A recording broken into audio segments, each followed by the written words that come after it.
Hello and welcome you all on keystone classes. तो हम 11 तारीख तक के सारे पेपर कर चुके हैं। सिर्फ आपका एक 11 तारीख का सेकंड शिफ्ट का पेपर बचा है।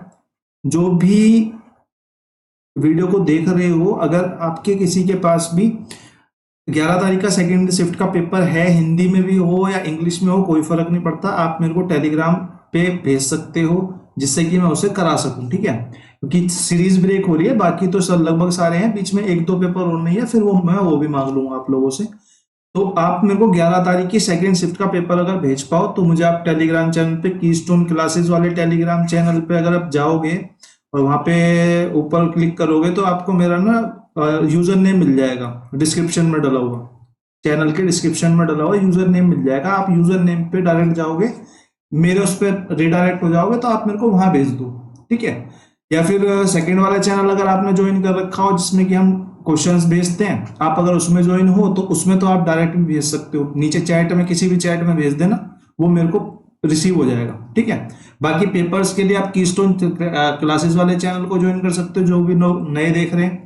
और जो क्वेश्चंस इसमें जो अच्छे आ रहे हैं उनके लिए मैंने जो पहले भी चैनल था हमारा, दोबारा से रनिंग में कर दिया है, कीस्टोन क्लासेस का बेस्ट पीवाईक्यूज का, तो उस पर आप देख सकते हो और आप उसको ज्वाइन कर सकते हो उसके लिए। ठीक है, बाकी 11 तारीख की सेकंड शिफ्ट का अगर किसी के पास पेपर है अवेलेबल तो मेरे को यथासंभव यथाशीघ्र अगर मेरे को डिप्लॉय कर दो तो मैं भी उसे डिप्लॉय कर दूं। ठीक है, क्वेश्चन नंबर 1 देख लेते हैं।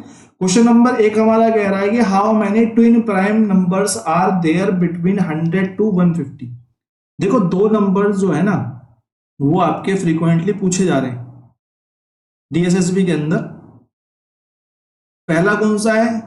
पहला है हमारा कोप्राइम नंबर। मैं आपको दोनों बता देता हूँ, एक बार मैं आपको कोप्राइम और ट्विन प्राइम दोनों बता देता हूँ। ठीक है, प्राइम लोग तो आप लोगों को पता होगा, अगर आप दो देख रहे हैं तो प्राइम नंबर तो आपको पता होगा। प्राइम नंबर वो नंबर्स होते हैं जिनके जो फैक्टर होते हैं एक और खुद होता है, इटसेल्फ होता है।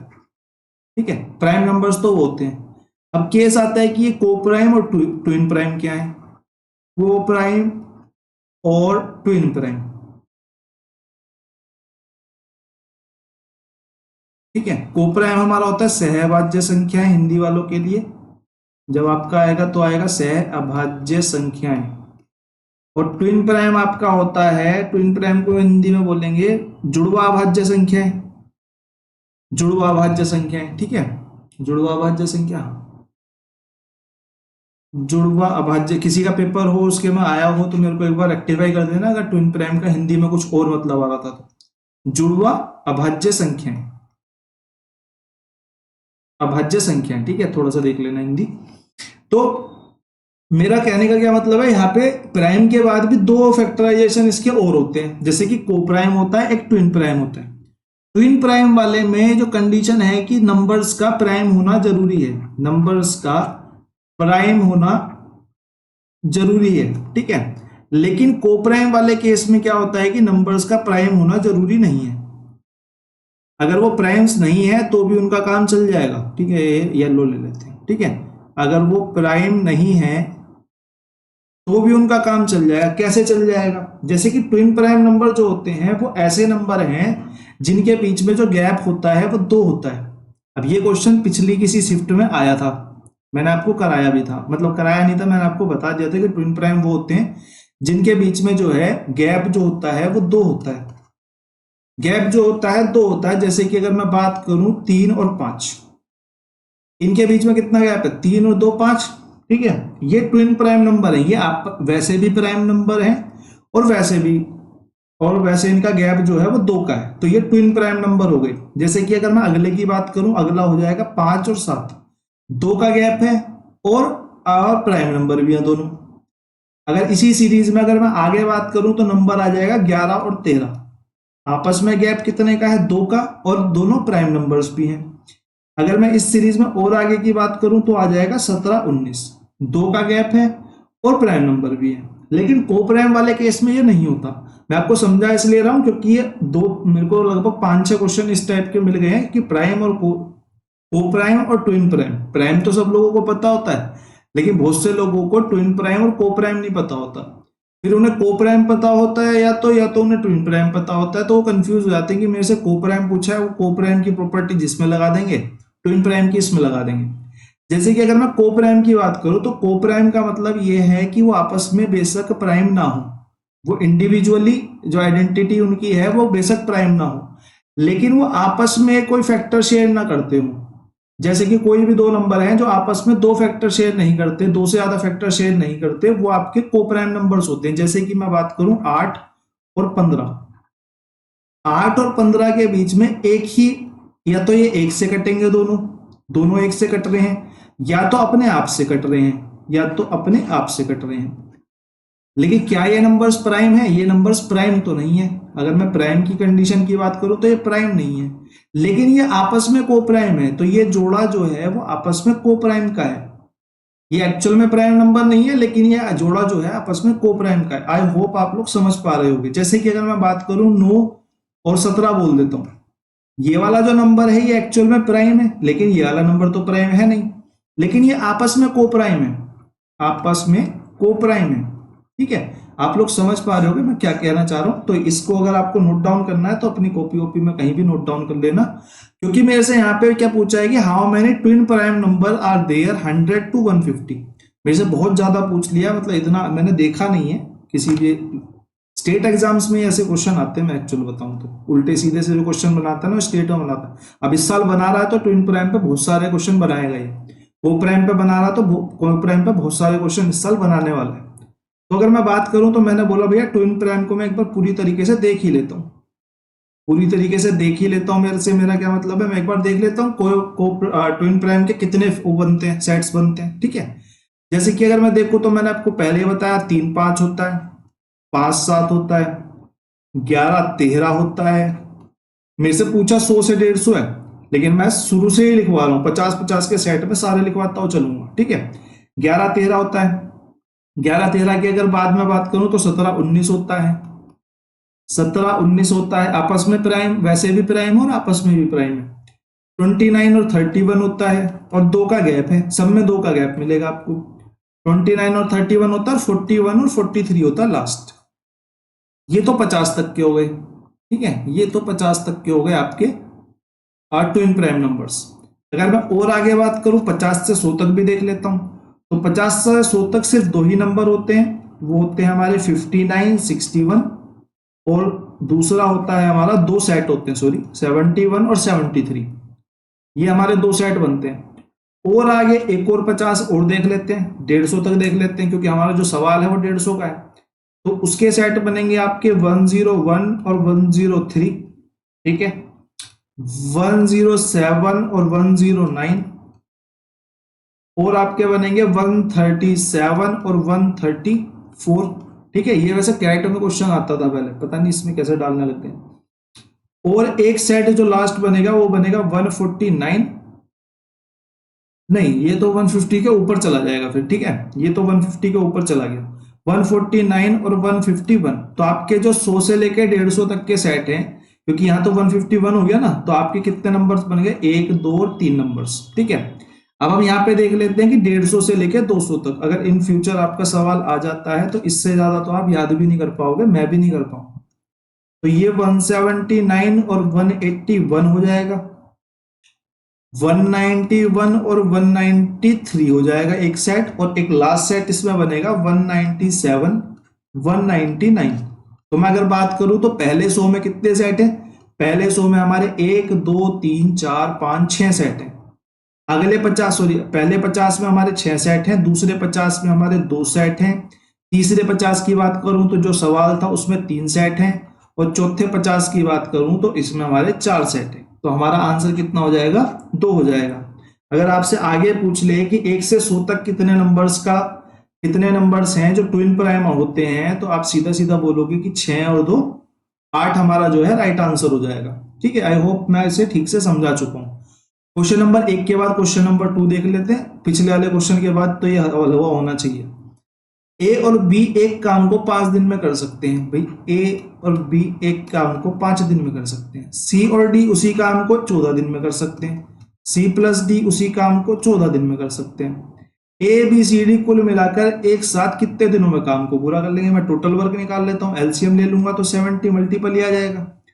5 से 14 आएगा, 14 से 5 आएगा। अगर मैं चारों को मिला रहा हूं तो दोनों वर्ग ऐड हो जाएंगे भाई। टोटल वर्क मेरा 17 और ए बी सी डी का एक दिन का काम 19, यानी कि अपॉन में 19 डाल देंगे तो इतने दिन में ये काम को जो है वो फिनिश कर लेंगे। ये हमारा यहाँ पे राइट आंसर हो जाएगा। ठीक है, तो मैं थोड़ा सा और बड़ा कर लेता हूँ इसको, क्योंकि पिछले वाले क्वेश्चन में तो जगह कम पड़ जाती, मैंने इसलिए कम वो नहीं करी। क्वेश्चन नंबर 2 के बाद क्वेश्चन नंबर 3 पे आते हैं। इजी सा क्वेश्चन था। क्वेश्चन नंबर 3 हमारा कह रहा है कि एक आदमी 440 में एक खिलौना खरीदता है और 16% की हानि पर बेचता है। 440 में खरीद रहा है, मेरे हिसाब से तो भैया हर चीज का जो सीपी होता है वो अपने आप में 100% होता है। अगर वो 16% की हानि पे बेच रहा है तो मैं यहां से सीधा कह सकता हूं कि जो एसपी होगा हमारा वो 100 माइनस में 16 यानी कि 84% ऑफ सीपी होगा। खिलौने का विक्रय मूल्य बताइए भैया, सीपी इतना है। अब मैं समझा क्यों रहा हूं, मैं सीधा क्यों नहीं लिख रहा, क्योंकि हर क्वेश्चन में समझाएंगे तभी तो जाके आपको एंड रिजल्ट पे फायदा होगा, आपकी थिंकिंग प्रोसेस डेवलप होगी, इसलिए मैं समझा रहा हूं। ना मैं लिख सीधा सकता था 16 को 100 में से घटा दो, 84 आ जाएगा, 84 इसमें मल्टीप्लाई कर दो, आपका आंसर आ जाए, लेकिन उससे रटना होता है, उससे समझना नहीं होता।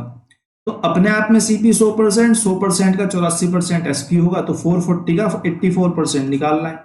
परसेंट को हटाएंगे तो नीचे 100 आ जाएगा, एक जीरो से एक जीरो कट हो गई, यानी कि दशमलव आएगा, ये आएगा। तो यहाँ पे क्या कर लेते हैं हम, 4 की मल्टीप्लाई पहले इसमें कर लेते हैं। 8 चौक 32, 4 चौक 16, यानी कि 336 मल्टीप्लाई बाई 11 डिवाइडेड बाई 10, और ये हमारा आ जाएगा कितना, ये हमारा आ जाएगा कितना, 11 से मल्टीप्लाई करेंगे तो ये आएगा 6 और 3 और 6 9 और 3 3 6 और 3, और 10 हटाएंगे तो यहाँ पे आ जाएगा हमारा पॉइंट, तो 369.60 जो है वो हमारा ऑप्शन नंबर 1 जो है वो करेक्ट हो जाएगा। क्वेश्चन नंबर 3 के बाद क्वेश्चन नंबर 4 के पास चलते हैं।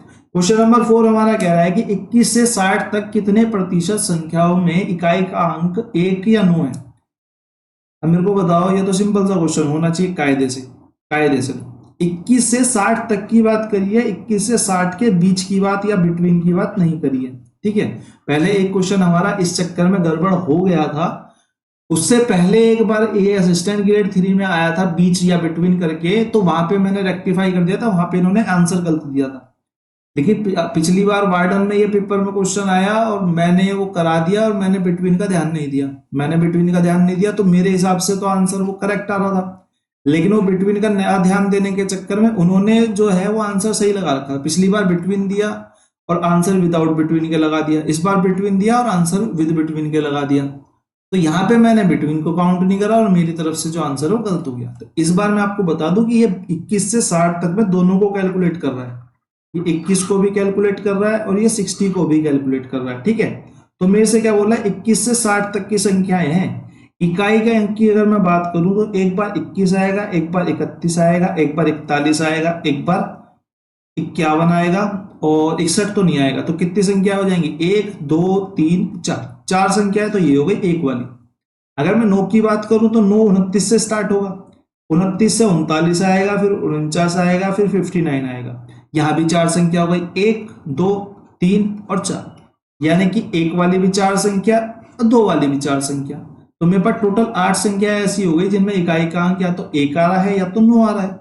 और टोटल संख्या कितनी है हमारी, 60 में से हम इसको माइनस कर देंगे, प्लस 1 कर देंगे भाई, 60 माइनस 21 प्लस में 1, तो ये कितना जाएगा हमारा 40 जो है नंबर्स आ जाएंगे। टोटल नंबर्स कितने 40 हैं, उसमें से 8 ऐसी संख्या है जो 1 या 9 इकाई का अंक रखती हैं, तो बटे में 40 डाल देंगे, मल्टीप्लाई बाई 100 कर देंगे, 8 पंजे 40 और 5 दूनी 20, यानी कि 20% ऐसी संख्याएं होंगी जिनका इकाई का अंक जो होगा वो 1 या 9 होगा। ठीक है, क्वेश्चन नंबर 4 के बाद क्वेश्चन नंबर 5 पे चलते हैं। क्वेश्चन नंबर 5 हमारा असिस्टेंट ग्रेड 3 में भर भर के क्वेश्चन थे आपके, किसके, इसके मेंसुरेशन के। और इस वाले पेपर में मेंसुरेशन के थोड़े कम क्वेश्चन, मतलब अभी तक तो मेरे को 2 या 3 ही क्वेश्चन मिले हैं जो मेंसुरेशन के हैं, बाकी तो वो A+B वाले फॉर्मूले पे ही थे ज्यादातर। भाई उन्होंने आयत वृत्त दिया तो हुआ है, लेकिन आयत वृत्त पे एक्चुअल क्वेश्चन नहीं है, एक्चुअल क्वेश्चन वो प्लस माइनस वाले केस पे था, कितने % बढ़ा दिया तो क्षेत्रफल पे क्या फर्क पड़ेगा उस टाइप से। लेकिन ये ऑथेंटिक मेंसुरेशन का पहला ही क्वेश्चन मान लो मैं तो, जो मुझे दिखाई दिया अभी तक।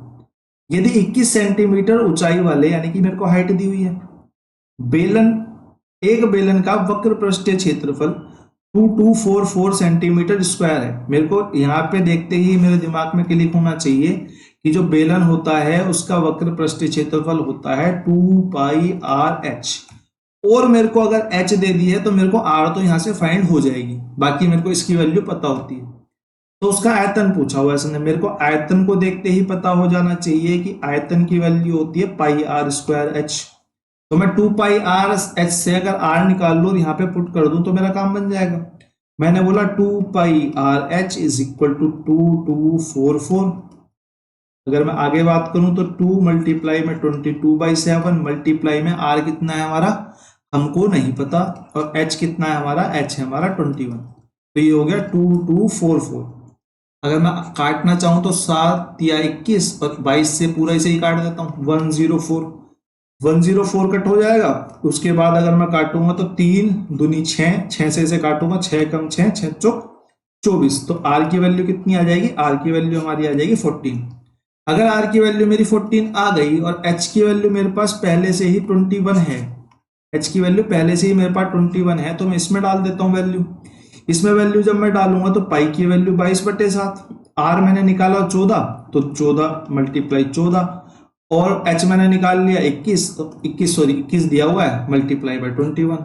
7 दिया 21, 14 196 मल्टीप्लाई में 6, ये हमारा आ जाएगा 196 मल्टीप्लाई में 6, 196 मल्टीप्लाई में 3 दूनी 6 और मल्टीप्लाई में 11 मेरे को दिखते ही मैं 11 की मल्टीप्लाई डायरेक्ट नहीं करता हूं, जो मेरा तरीका है वो यही है, 11 को सेपरेट कर दो, बाकी सबकी मल्टीप्लीकेशन कर दो। 6 6 36 का 6 3 हासिल, 9 6 54 और 3 57 का 7 5 हासिल, 6 कम 6 और 5 11, 11 76 मल्टीप्लाई में 11 तो 6, 6 दूनी 12 और 1 13 का 3 1 हासिल, 7 और 1 8 और 1 9 और 1 और 1 2 और 1 का 1 1, 12936 जो है वो हमारा आंसर आना चाहिए, 12936, लेकिन हमारा आंसर नहीं आ रहा है, 12936 हमारा आंसर नहीं आ रहा है। ऐसा क्यों हो रहा है, एक सेकेंड रुक जाइए। हाँ जी,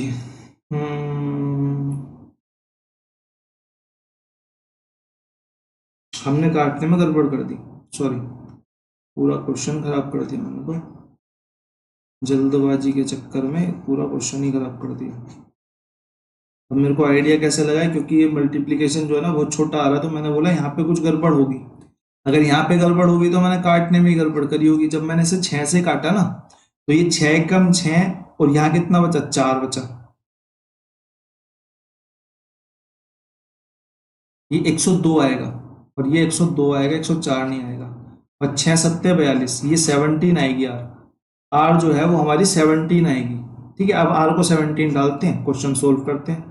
22/7 मल्टीप्लाई में 17 मल्टीप्लाई में 17 मल्टीप्लाई में 21, 7 या 21 और 3 दूनी 6, 17 की मल्टीप्लाई 17 में करेंगे तो 289 मल्टीप्लाई बाई 6 मल्टीप्लाई बाई 11 हो जाएगा। ऐसा हो जाएगा तो भैया ऐसा हो जाएगा, तो फिर हम 6 की मल्टीप्लाई इसमें कर देंगे, 9 6 54 का 4, 9 6 54 का 4 5 हासिल, 8 6 48 और 5 53 का 5 हासिल, और 6 दूनी 12 और 5 17 मल्टीप्लाई बाई 11। अगर मैं इसको करूंगा तो ये आएगा 7, ये आएगा 4 और ये आएगा 7, और मेरे को इकाई के अंक दहाई के अंक में 7 एक ही जगह दिख रहा है, बाकी मैं और कर लेता हूँ। 4 4 3 7 7 3 10 की 0 1 हासिल, और 7 और 1 8 और 1 9 और 1 का 1 1, 19074 जो है वो हमारा यहाँ पे राइट आंसर हो जाएगा, ऑप्शन नंबर 2। ठीक है, ऑप्शन नंबर 2 जो है वो हमारा यहाँ पे करेक्ट आंसर हो जाएगा। क्वेश्चन नंबर 5 के बाद क्वेश्चन नंबर 6 पे चलते हैं। क्वेश्चन नंबर 6 हमारा क्या कह रहा है, a certain some of amount 25887 in 2 years 16% per annum कंपाउंडेडली। Compound interest के द्वारा एक सम जो है वो कितने के अमाउंट में बदल जाता है, वो 5887 हो जाता है। अमाउंट मेरे को पता है, अमाउंट इक्वल होता है हमारा प्रिंसिपल प्लस में कंपाउंड इंटरेस्ट। ठीक है, तो मेरे को सम बताना है, मतलब एक्चुअल जो राशि थी वो कितनी थी। मैंने बोला कंपाउंड इंटरेस्ट है, 2 साल की बात कर रहा है, 16 इतना भी बिग इशू नहीं है, कि मैं इसे अपने फेवरेट फॉर्मूले में ना डाल पाऊं। अगर मेरे को डालना है तो, अगर आपको नहीं डालना है तो आप अपने बेसिक तरीके से भी कर सकते हो। भाई मैंने बोला a plus B plus minus a multiply B by 100 होता है। तो मैंने बोला भैया इंटरेस्ट है तो ये तो 32 हो गया प्लस का, अंदर से भी 32 निकल के आएगा। मेरे को 16 का स्क्वायर भी याद है, मेरे को 16 का स्क्वायर याद है कि 256 होता है। तो दो अंक छोड़ के ये जो 100 है उससे डिवाइड होगा तो दो अंक छोड़ के हमारा दशमलव लग जाएगा, तो ये हो जाएगा हमारा 2.56। तो मैं टोटल इंटरेस्ट की बात करूं तो टोटल इंटरेस्ट मेरे को मिल जाएगा 34.56।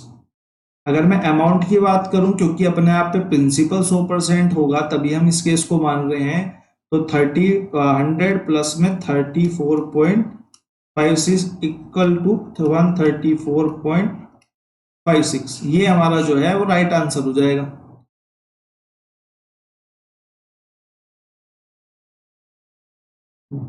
ये हमारा जो है अमाउंट हो जाएगा। हमारे हिसाब से अमाउंट ये है, हमारे हिसाब से अमाउंट ये है, इसके हिसाब से अमाउंट कितना है 5887, बस इसके सामने रख दो। 134.56 इज इक्वल टू 5887, तो 100 की वैल्यू निकाल देंगे हम। 100% कितना हो जाएगा, ये परसेंट है तो ये आ जाएगा 5887 डिवाइडेड बाई 134.56 और मल्टीप्लाई में 100% से परसेंट कट जाएगी, पॉइंट को हटा के मैं ऊपर 100 लिख देता हूं। अब मैंने इसको काटा और मैंने यहाँ देखा 7 है, यहाँ पे 6 है, तो मैं जितना काट सकता हूँ उतना काटूंगा। मैंने बोला 4 से काट देता हूँ, 4 एक 4, 4 चौक 16 कट जाएगा। 4 तिया 12, कितना बच गया 1, 4 तिया 12, 2, 4 छिंग 24 और 4 चौक 16। मैंने बोला फिर 4 से कट जाएगा तो मैं इसको 25 बोल देता हूँ, इसको और काट देता हूँ। 4 अट्ठे 32, 1, 4 चौक 16, 4 एकम 4, 841 आ गया। अगर 841 आ गया तो मैं देखूं पॉइंटों में तो आंसर नहीं आ रहा और मेरे को यहाँ पे लगभग भी नहीं बोला है, तो मैं ये मान सकता हूँ कि ये संख्या इस संख्या को पूरी काट रही होगी। अब क्योंकि ये तो ना 5 से कट रही है तो इस संख्या को पूरी काट रही होगी। तो 8 सत्ते 56 और इकाई का अंक 7 हो जाएगा, तो मैं बोलूंगा कि 7 से पूरी तरीके से कट जाएगा। तो 100% की वैल्यू कितनी आ जाएगी, 100% की वैल्यू आ जाएगी 7 मल्टीप्लाई में 625।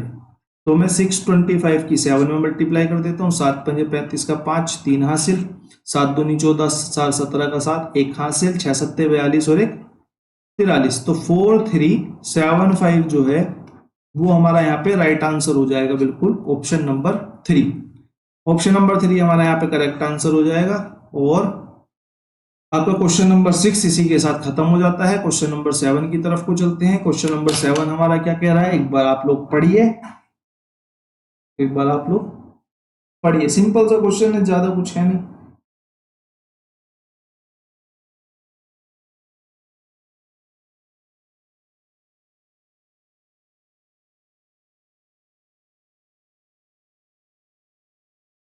ठीक है, आई होप आप लोगों ने पढ़ लिया होगा। तो मैं आपको बता देता हूं कि एक शहर की संख्या 30,000 है, वार्षिक जन्म दर 9% है और मृत्यु दर 7% है। अगर जन्म 9% ले रहे हैं और मर 7% जा रहे हैं, तो मैं एक्चुअल अगर प्लस की बात करूं कि एक्चुअल कितना प्लस हो रहा है, एक्चुअल प्लस 9, ये 9 माइनस का है और ये सॉरी ये 9 प्लस का है और ये जो 7 है ये माइनस का है। तो एक्चुअल प्लस कितना हो रहा है, ये 2% प्लस हो रहा है, 2% प्लस हो रहा है। करंट की जनसंख्या कितनी है, 30,000 है। मेरे को पता है जनसंख्या वाले केस में भी ये वाला फॉर्मूला काम करता है हमारा। तो जनसंख्या वाला केस भी तो पहले साल बढ़ेगा, उसके ऊपर दूसरे साल में कुछ बढ़ेगा।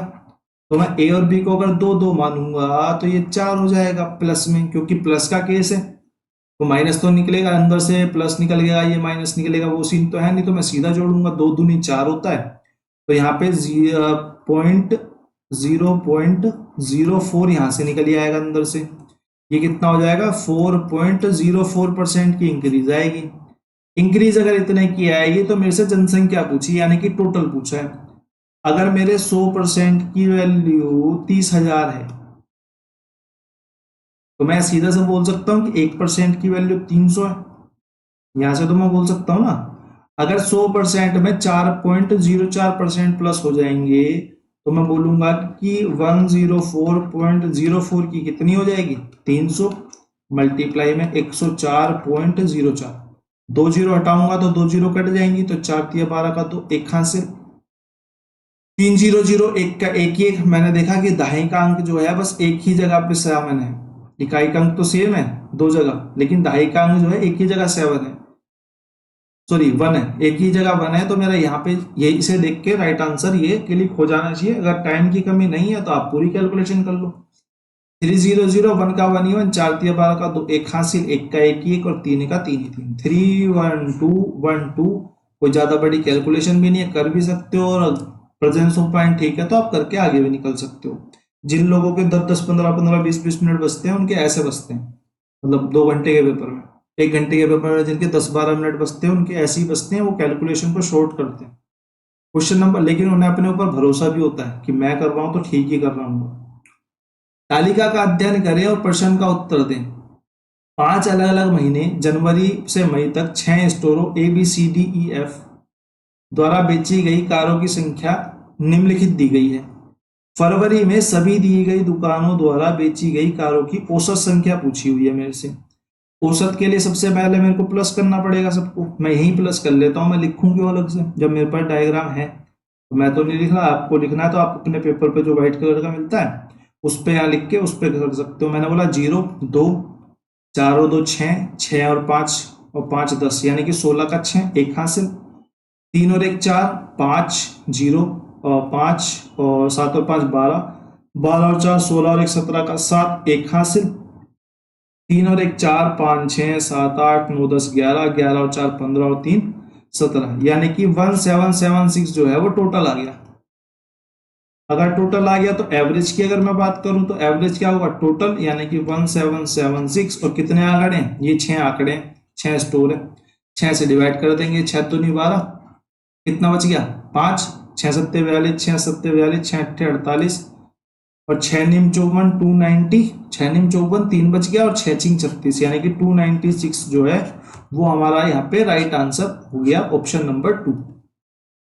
क्वेश्चन नंबर 8 आपका खत्म। क्वेश्चन नंबर 9 देख लेते हैं। क्वेश्चन नंबर 9 क्या कह रहा है हमारा कि 20 सेंटीमीटर,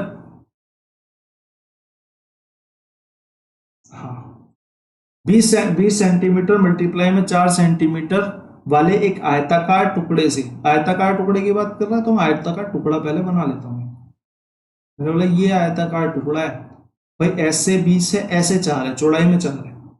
सबसे बड़ी संभव त्रिज्या वाली एक वृत्ताकार डिस्क काटी गई। सबसे बड़ी संभव जो त्रिज्या वाली वृत्ताकार डिस्क है वो चौड़ाई के अनुरूप ही होगी, चौड़ाई के साथ साथ में होगी, अलोंग विद ब्रेथ होगी। क्यों अलोंग विद ब्रेथ होगी, क्योंकि 20 सेंटीमीटर के अगर मैं अलोंग बताऊंगा तो वो तो बहुत ज्यादा बड़ा निकल जाएगा, वो कुछ ऐसे निकल जाएगा, दोनों कोनों से बाहर निकल जाएगा, क्योंकि इधर चौड़ाई तो 4 ही है ना। तो जो सबसे बड़ी त्रिज्या होगी इसकी वो 2 सेंटीमीटर ही हो सकती है, वरना बाकी तो बाहर निकल जाएंगे इसके। तो डिस्क का क्षेत्रफल बताओ, डिस्क का क्षेत्रफल बताओ, इसका क्षेत्रफल पूछा है। मेरे को पता है कि वृत्त का क्षेत्रफल क्या होता है, पाई आर स्क्वायर। मैंने बोला पाई की वैल्यू भी पता है मेरे को, 22/7। आर स्क्वायर की बात करूं तो मैं 2 मल्टीप्लाई में 2, यानी कि 22 और 40 88 अपॉन में 7 काट देता हूँ, 7 एकम 7, कितना बच गया 1, 7 दूनी 14, अब 12 पॉइंट समथिंग आएगा, 2 ऑप्शन तो देखते ही कट गए, ठीक है। और इसके बाद कितना हो जाएगा, 4 बच जाएगा, 7 6 42, 7 सॉरी 4 बच गया ना 40, तो 7 पंजे 35, 5 बच जाएगा। इकाई के अंक 5 किसमें, इसमें है, ये वाला हमारा 12.56 सेंटीमीटर स्क्वायर जो है वो हमारा राइट आंसर आ जाएगा। ऑप्शंस को साथ में देखते हुए चलो, एक निगाह ऐसे करके रखो, 2 निगाह है ना, तो चील की निगाह रखो। क्वेश्चन नंबर 9 के बाद क्वेश्चन नंबर 10 देख लेते हैं। 2 ट्रेनों की गति के बीच का अनुपात 5 और 8 है।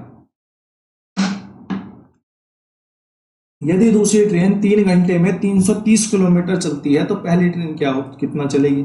सिंपल सा क्वेश्चन है, बस आंसर जो है वो पॉइंटों में आ रहा है। तो मैं अभी तक होमवर्क तो नहीं दिया, लेकिन अभी से होमवर्क में दे देता हूँ, ठीक है। क्वेश्चन नंबर 10 के बाद क्वेश्चन नंबर 11 देखते हैं। निम्नलिखित में से सबसे बड़ा विकल्प चुनिए। विकल्प चुनने के लिए इस तरह के क्वेश्चन में हम फ्रैक्शन को डेसिमल में चेंज करेंगे। अब ये दो तो डेसिमल में चेंज ऑलरेडी है, मैं इन दोनों को कर लेता हूं।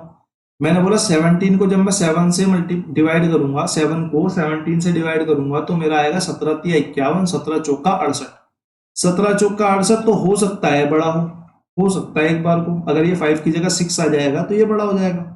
17 चौका 68, 68 से बचेगा 2, 2 से बन जाएगा 20, 2 से बनेगा 20, तो 17 एकम 17 पे माननी चलेगी। तो ये वाला ऑप्शन हमारा 0.045 से कम ही रह जाएगा।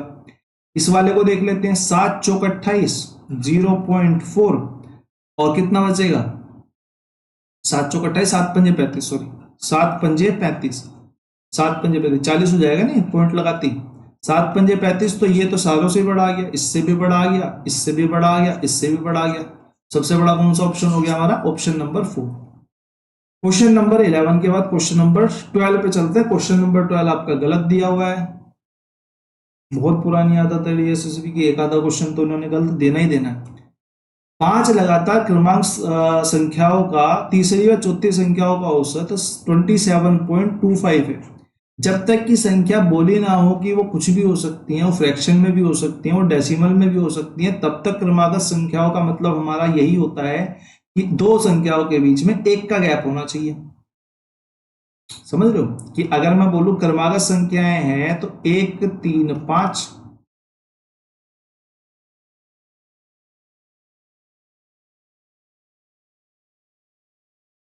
सॉरी 1 3 5 मैंने गलत लिख दिया ना, हाँ वही कह रहा मैं, सवाल गलत पढ़ लिया गया।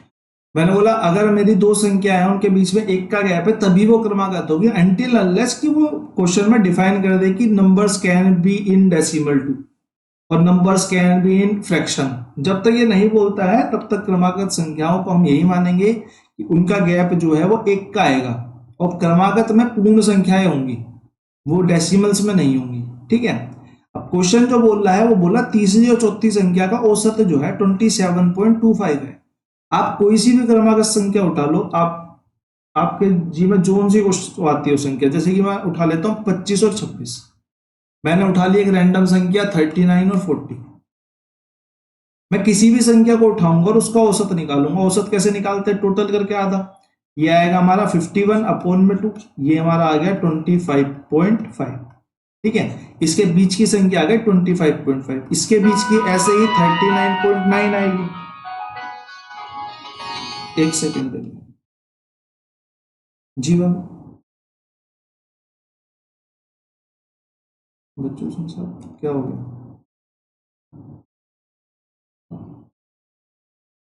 थोड़ा सा काम आ गया, मैं क्लास को थोड़ा सा बाद में कंटिन्यू करूंगा। ठीक है, धन्यवाद।